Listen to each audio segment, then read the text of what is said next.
आप इस वक्तव्य को देख रहे हैं तो आपको अवश्य यह ज्ञात होगा कि यह किस विषय में है। आप इस वक्तव्य को देखने से पूर्व डाउनलोड कर लें तो ज़्यादा अच्छा होगा, क्योंकि इस वक्तव्य को मिटाया जा सकता है और इस वक्तव्य के प्रसारण पर रोक भी लगाई जा सकती है। इस पूरी श्रृंखला के ऊपर भी प्रतिबंध लग सकता है। अतएव आप समस्त दर्शकों को हम यह परामर्श देंगे कि इस वक्तव्य को और इस श्रृंखला के सभी वक्तव्यों को आप डाउनलोड करके अपने पास सुरक्षित कर लें। आप इस चलचित्र श्रृंखला को अपने फेसबुक, यूट्यूब या अन्य समाचार माध्यमों में, सामाजिक माध्यमों में पुनः प्रकाशित भी कर सकते हैं, रीअपलोड भी कर सकते हैं। और साथ ही साथ हम इस बात के लिए आपको सतर्क कर दें, इस श्रृंखला में जिन विषयों पर हम चर्चा करेंगे, जिन बातों को हम अभिव्यक्त करेंगे, जो बातें हम आपको बताएंगे, वो बातें आपके जीवन शैली को, समाज और संसार को देखने के दृष्टिकोण पर बहुत ही प्रभावी असर डाल सकते हैं, बहुत ही प्रभावित रूप से आपको क्षुब्ध कर सकते हैं, आपकी मानसिक स्थिति को असंतुलित कर सकते हैं। इसीलिए निर्भयतापूर्वक, धैर्य के साथ आप इन चलचित्रों को देखेंगे।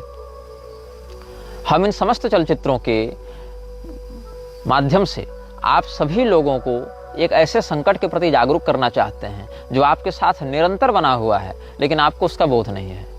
वो संकट आपके जन्म से लेकर आपकी मृत्यु तक जुड़ा हुआ है और आपके जीवन पर उसका जो प्रभाव पड़ता है, उससे आपकी पारलौकिक गति भी बिल्कुल स्पष्ट रूप से प्रभावित होती है। हो सकता है आप इस श्रृंखला को देखने के बाद जिन लोगों को नायक मानते हों उनको खलनायक मानने लगें, जिन लोगों को आप बुरा मानते थे वो आपकी दृष्टि में अच्छे लगने लगें। हो सकता है जो आपके लिए श्रद्धेय हों, अब इस श्रृंखला के बाद वो आपके लिए उन लोगों की छवियाँ बिगड़ जाएं, उन लोगों की छवियाँ नकारात्मक हो जाएं। हम जिस व्यक्ति के विषय में चर्चा करना चाहते हैं वो व्यक्ति यह जानता है कि हम चर्चा कर रहे हैं, वो जानता है कि आप उससे सुन रहे हैं, वो जानता है कि आप उसके बारे में जानना चाहते हैं। वो देख रहा है आपको, वो सुन रहा है आपको, वो समझ रहा है आपको और प्रभावित कर रहा है आपको। इस विश्व के सैन्य शक्ति, आर्थिक शक्ति, राजनीतिक शक्ति, शैक्षणिक शक्ति और बहुत से प्रकार के तकनीक, विज्ञान और आविष्कारों के पीछे जो सत्ताएं हैं, वो समस्त सत्ताएं जिस शक्ति के लिए कार्य कर रही हैं, जिस व्यक्ति के अनुशासन को मान रही हैं, चाहे यह जानते हुए पर भी कि हम किसके लिए काम कर रहे हैं या न जानते हुए, कुछ भय से, कुछ लोभ से, कुछ अज्ञान से, लेकिन उसके विरुद्ध जाने का साहस कोई नहीं करता। जो करते हैं वो या तो चुप करा दिए जाते हैं अस्थायी रूप से, या फिर चुप करा दिए जाते हैं हमेशा के लिए। इस व्यक्ति के प्रभाव से बचने के लिए कोई हथियार नहीं है, कोई शस्त्र नहीं है जिसको आप हाथ में लेकर खड़े हो जाएं तो ये आपसे डर जाएगा। इसकी शक्ति शारीरिक से अधिक मानसिक है। ये कई दिनों से नहीं, कई महीनों से नहीं, कई वर्षों से नहीं, कई शताब्दियों से जीवित है। इसका कोई निश्चित शरीर नहीं है, इसका रहने का कोई निश्चित स्थान नहीं है, इसका कोई निश्चित नाम नहीं है।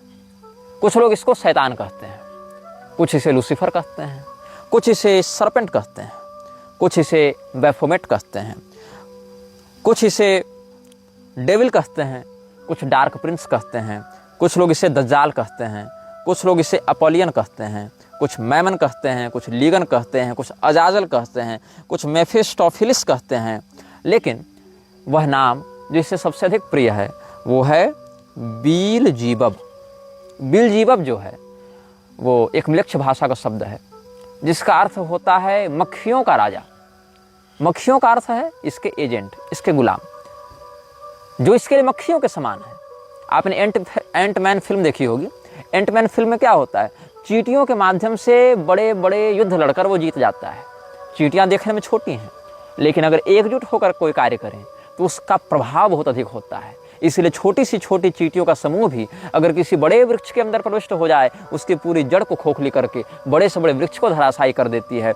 बड़े से बड़े पर्वतों को वह चींटियां छोटे छोटे धूल में परिवर्तित करने का, छोटे छोटे धूल के कणों में परिवर्तित करने का साहस रखती हैं। आप एक कल्पना करके देखें, इस विश्व के 3 अरब म्लेच्छ एक ही दिशा की ओर मुख करके एक निश्चित समय पर, एक निश्चित शब्दावली में, एक निश्चित विधान से अगर किसी विषय का चिंतन कर रहे हैं, चाहे आप उसको नमाज कह लें या अजान कह लें या जो कह लें, अरबों की संख्या में एक विशाल जन समुदाय पूरे विश्व में एक निश्चित दिशा की ओर देखता हुआ, एक निश्चित विधान से, एक निश्चित शब्दावली का उच्चारण करता हुआ अगर कुछ कह रहा है तो ब्रह्मांड पर, आपके परिवेश पर उसका क्या प्रभाव पड़ता है। ये चींटियां, ये मक्खियां दिखने में छोटी होती हैं, लेकिन एकजुट होकर कोई कार्य करें तो बड़े से बड़े परिणाम को बना सकती हैं या रोक सकती हैं।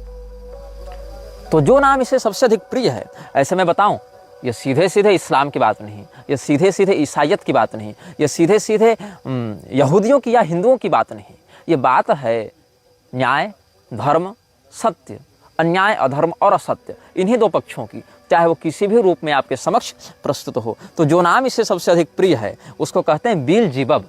बेल्ज़ेबब का अर्थ है मक्खियों का राजा, ऐसे इसको प्रिंस ऑफ डार्कनेस भी कहते हैं। अलग अलग सभ्यताओं ने इसे अलग अलग नामों से पुकारा और इससे अपने नाम, अपने जगह, अपने शरीर बदलने में बड़ा आनंद आता है। ये कहाँ उत्पन्न हुआ, कब से है, इसके विषय में कुछ निश्चित नहीं कहा जा सकता, मैं भी नहीं कह सकता। मैं इसके बारे में सब कुछ जानता हूँ ये मैं दावा नहीं करता, क्योंकि मैं जो बातें आपको बता रहा हूँ इस बात का भी संज्ञानी से है। अब आप पूछेंगे कि ये आपको रोकता क्यों नहीं, क्योंकि ये जानता है कि मेरे बताए गए वक्तव्यों से इसके अस्तित्व पर कोई प्रभाव नहीं पड़ेगा।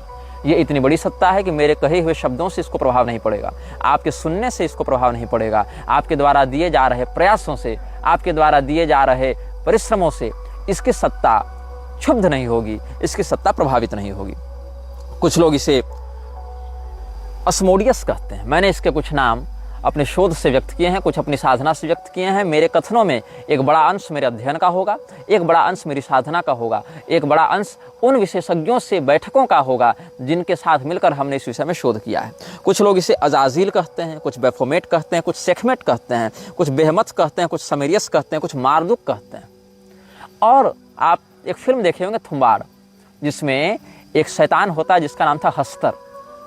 आपको लगता है फिल्में केवल डायरेक्टर्स या स्क्रिप्ट राइटर्स की कल्पना से बनती हैं, ऐसा नहीं है। उन कल्पनाओं की प्रेरणा देने वाली शक्तियां प्रयास करती हैं कि समाज में इन नामों की लोग चर्चा करें, और जिसके नाम की अधिकाधिक चर्चा होती है उसकी शक्तियां भी बढ़ती हैं।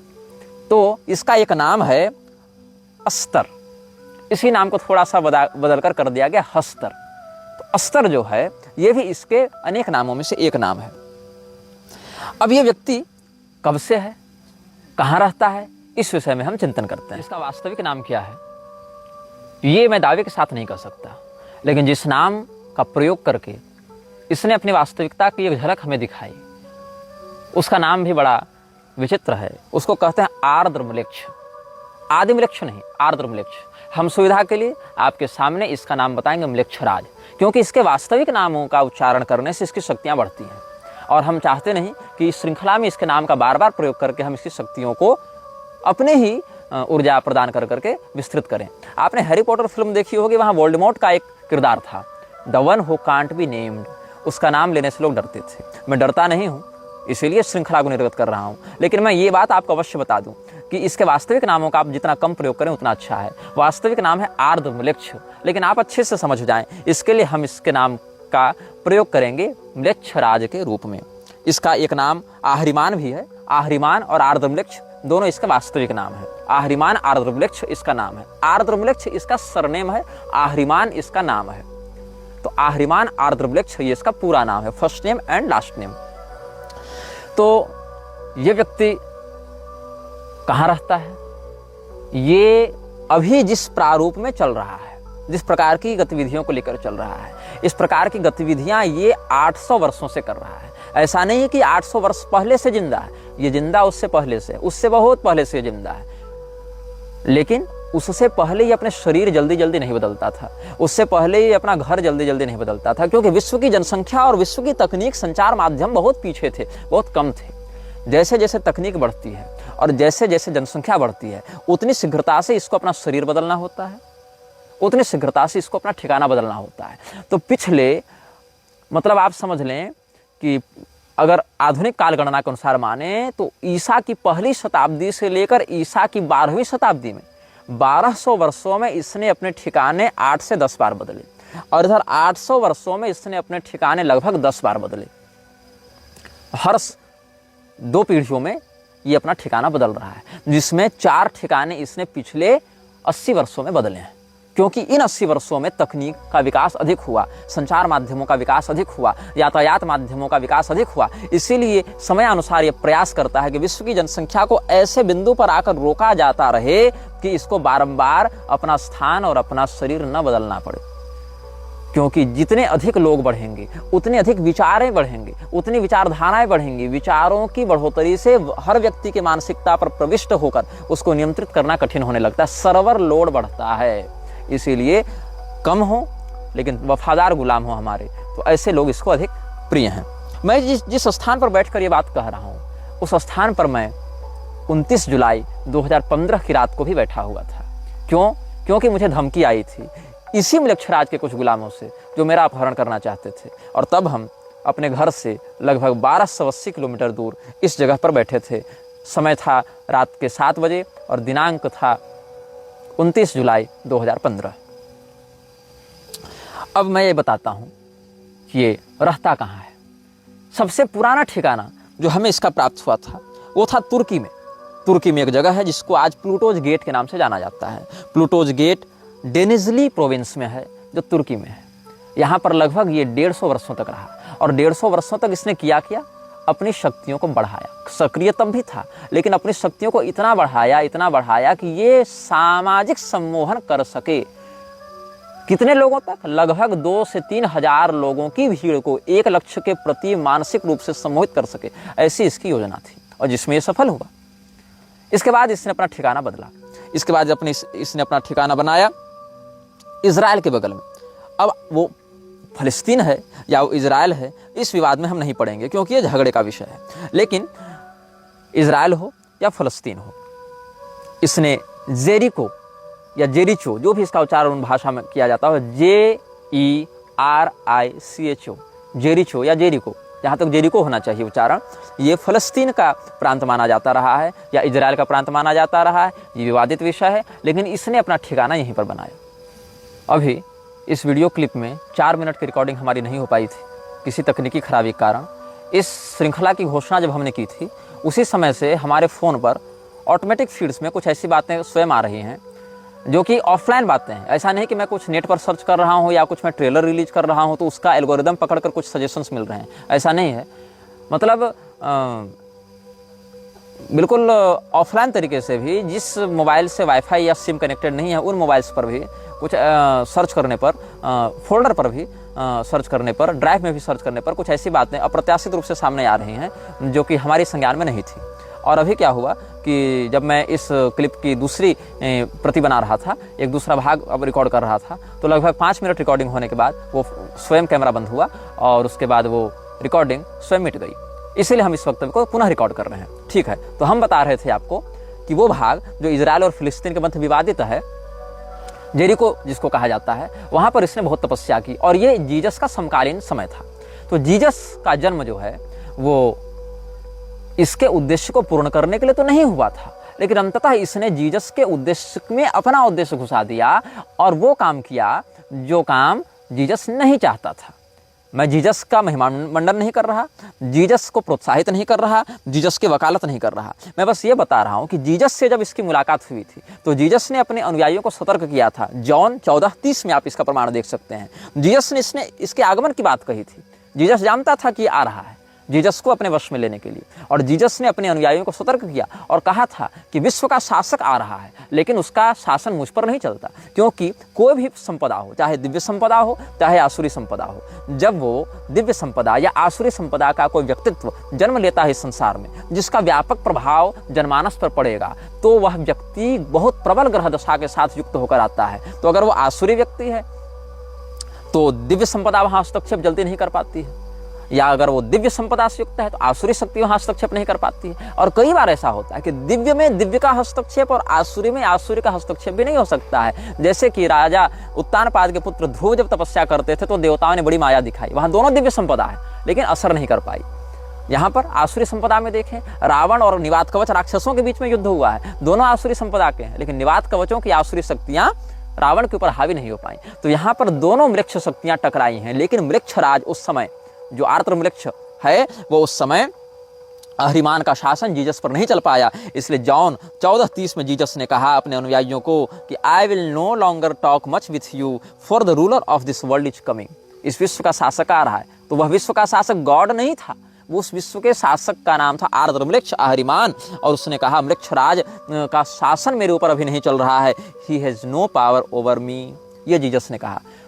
और जीसस के ऊपर उस समय प्रभाव नहीं पड़ पाया, इसीलिए 300 वर्षों तक मृक्षराज ने अपनी तपस्या को बढ़ाया। और कॉन्टेस्टिन के समय जीसस का ब्रांड उठाते हुए, जीसस का नाम लेते हुए कॉन्टेस्टिन के माध्यम से मृक्षराज ने अपनी शक्तियों को आगे बढ़ाया। और इसमें उसको 300 वर्षों का समय लगा ताकि विधिवत वो समाज में अपने विकृति का प्रसारण कर सके। और इस समय वो कहाँ था? उस समय न्यू ऑरलिन्स लुसियाना में था, जहाँ गेट्स ऑफ जीनी है। गेट्स ऑफ जीनी नामक स्थान पर मृक्षराज ने 300 वर्ष अपना निवास बनाया। और लुसियाना शहर में, जो कि एक वृक्ष प्रांत है, वहाँ पर इसने अपनी शक्तियों को बढ़ाने का काम किया। इसके बाद लगभग हर 100 साल 150 साल में ये अपना स्थान बदलता रहा, जिसमें ये जापान आया और श्रेजान की पहाड़ियों में इसने तपस्या की। फिर ये चीन आया, वहाँ चोंग क्विंग मिंग के पहाड़ी में इसने तपस्या की। फिर ये ग्रीस आया, वहाँ केप मेटापान की गुफाओं में इसने तपस्या की। फिर ये चेज गणराज्य चला गया, जहाँ इसने किला बनाया जिसको हौस्का कैसल कहा जाता है। हौस्का कैसल में इसने तपस्या की। वो किला 3-4 बार बना है, लेकिन प्रारंभ में उसने मृक्षराज ने ही इसकी नींव रखी थी। यहाँ पर ये अभी भी विद्यमान है, इन जगहों पर अभी भी इसके मुख्यालय विद्यमान है। फिर ये इटली में 2 मुख्यालय बनाता है। चेज रिपब्लिक के बाद इटली पहुंचा। इटली में इसने अपने 2 मुख्यालय बनाए, एक केव ऑफ सिविल में, सिविल की गुफा में इसने बनाया, और एक रोम में भी इसकी गद्दी है जिसको लेक्टस कर्टियस कहते हैं। लेक्टस कर्टियस की जो गद्दी है वो इटली के रोम में है, वहां पर मृक्षराज की एक प्रधान गद्दी है। फिर वहां से ये मैक्सिको पहुंचा, जहां पर मिक्टलैन एक स्थान है, वहां पर इसकी एक गद्दी है। बेलीज में एक्टोन टूनिसिल मुखनाल नाम की गुफा है, वहां पर इसका है। आइसलैंड में एक ज्वालामुखी है, उसके अगल बगल भी इसका शासन था, जिसको हेकला ज्वालामुखी कहा जाता है। फिर पेंसिल्वेनिया में सप्तद्वार नामक स्थान है, 7 गेट्स ऑफ हेलम, वहां पर भी एक इसका स्थान है। और ग्रीस में मैं बता चुका हूं केप मेटापेन गुफाएं, वहां पर भी, मतलब कहीं पहाड़, कहीं किला, कहीं गुफा, ऐसे स्थानों पर तपस्या करता रहा। अब प्रश्न है, तपस्या इसने किसके की?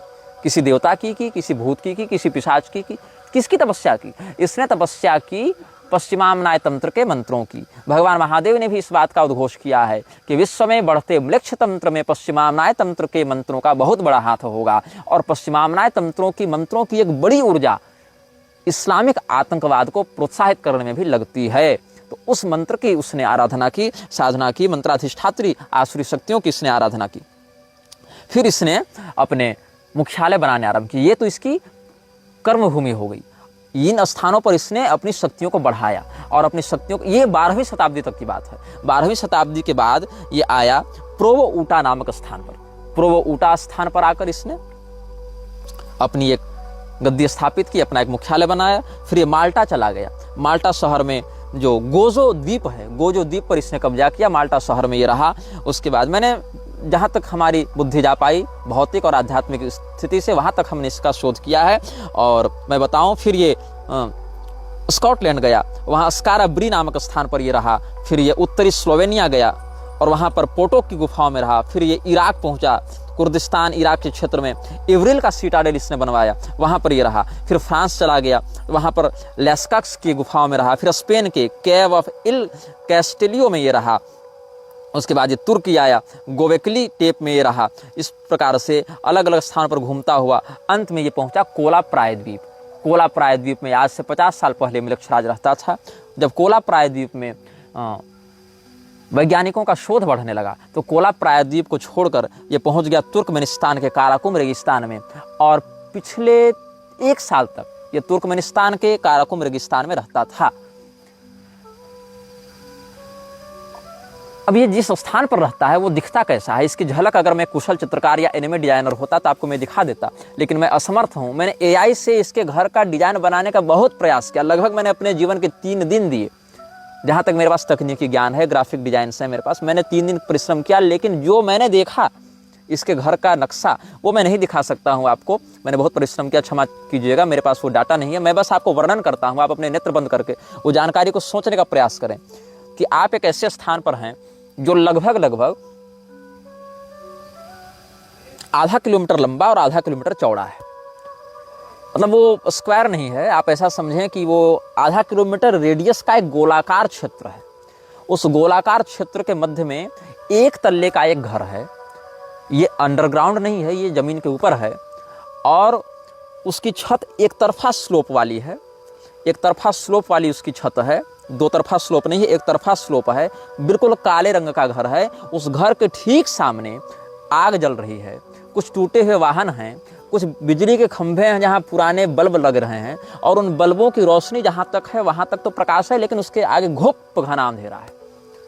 और मैं बहुत निर्भय प्रवृत्ति का व्यक्ति हूँ। मैं वन पर्वत इत्यादि में निर्भयतापूर्वक विचरण करता हूँ और उस घर की झलक मैंने लगभग आधे मिनट तक देखी। मैंने स्वयं को वहाँ पर आध्यात्मिक रूप से अनुभव किया, लेकिन वो इतना भयाक्रांत करने वाला दृश्य था। वहाँ कोई भूत प्रेत डरावनी कुछ नहीं थी, बस एक घर था काले रंग का, एक अंधेरा परिवेश था, कुछ टूटे वाहन थे और सामने अग्निकुंड था।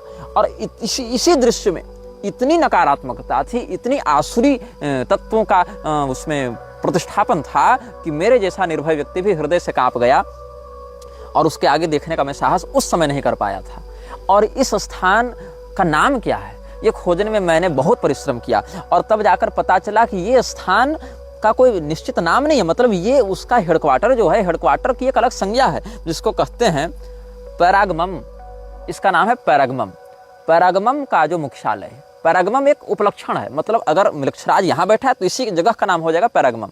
अगर म्लेच्छराज दिल्ली में बैठा है तो उस जगह का नाम हो जाएगा पैरागमम। अगर म्लेच्छराज वाशिंगटन में बैठा है तो उस स्थान का नाम हो जाएगा पैरागमम। मतलब पैरागमम को निश्चित स्थान नहीं है, पैरागमम वो थ्रोन है जिस पर म्लेच्छराज बैठता है, वो उसका हेडक्वार्टर है। चाहे वो कहीं बना ले, चाहे वो आपके मन में बना ले, तो आपका मन हो जाएगा पैरागमम। इस प्रकार से अलग अलग स्थानों पर वो रहता है। सीरिया में भी इसकी गतिविधियाँ हमने 2017 से 18 के मध्य में देखी थी, अनुभव की थी। मतलब देखी थी मतलब गया नहीं था, अनुभव की थी और एक शाक्त परंपरा के साधक से इसकी पुष्टि भी की थी। तो हमने आपको इस विषय में मूलभूत जानकारी आज देने का प्रयास किया है, इसके नाम के विषय में, इसके उद्देश्य के विषय में, इसके रहने के ठिकानों के विषय में। इसीलिए इस एपिसोड को हम किसी नाम से युक्त नहीं करेंगे। इस एपिसोड में हम इन्फिनिटी का चिन्ह लगाते हैं और आप सबों को हम अंत में जाते जाते एक चेतावनी देंगे। इस वीडियो को देखने से पहले अगर आप डाउनलोड कर चुके हैं तो अच्छी बात है, नहीं तो अब इस वीडियो का अंत तो होने वाला है, अब बिल्कुल डाउनलोड कर लें। और इस वीडियो की श्रृंखलाओं को आप जब भी देखेंगे तो आप एक मंत्र का पाठ करें वीडियो को देखने के पहले और वीडियो को देखने के बाद, और अपने जीवन का इसको अभिन्न अंग बना लें। इस मंत्र को मैं डिस्क्रिप्शन में लिख भी दूंगा और मैं बोलकर भी सुना देता हूँ। कर्कोटकस्य नागस्य दमयन्त्या नलस्य च ऋतुपर्णस्य राजर्षेः कीर्तनम कलिनाशनम। एक बार और सुन लीजिए। ऋतुपर्णस्य राजर्षेः कीर्तनम कलिनाशनम, यही वाला श्लोक है। शुरू से पहला बोलता हूँ। कर्कोटकस्य नागस्य दमयन्त्या नलस्य च ऋतुपर्णस्य राजर्षेः कीर्तनम कलिनाशनम। अर्थ क्या है? निषध देश के राजा नल, विदर्भ देश की राजकुमारी दमयंती, अयोध्या के महाराज ऋतुपर्ण और कर्कोटक नाग, इन चारों का स्मरण करने से कलि पुरुष कलियुग आपको पीड़ा नहीं देता, बाधा नहीं देता। आप अभी जिस आध्यात्मिक स्थिति में हैं, अपने इष्ट का चिंतन करते हुए, अपने गुरुमंडल का चिंतन करते हुए, अपने कुलागमोक्त देवताओं का चिंतन करते हुए इस मंत्र का अधिकाधिक चिंतन करें, पाठ करें। प्रातःकाल उठकर इसका अधिकाधिक चिंतन किया करें, इस मंत्र के अर्थ का चिंतन किया करें और परब्रह्मणे नमः ऐसा कह के भगवान को प्रणाम करें, अपने इष्ट को प्रणाम करें। और म्लेच्छराज से आपका जीवन मानसिक, शारीरिक, सामाजिक रूप से प्रभावित न हो, इसके लिए अपने मन को अधिकाधिक सबल बनाएं, क्योंकि आपका भय ही म्लेच्छराज का आहार है। यह वीडियो जल्द ही हटा दिया जा सकता है। कृपया थर्ड पार्टी ऐप्स का उपयोग करके डाउनलोड करें। आप इस वीडियो को अपने चैनल पर फिर से अपलोड भी कर सकते हैं।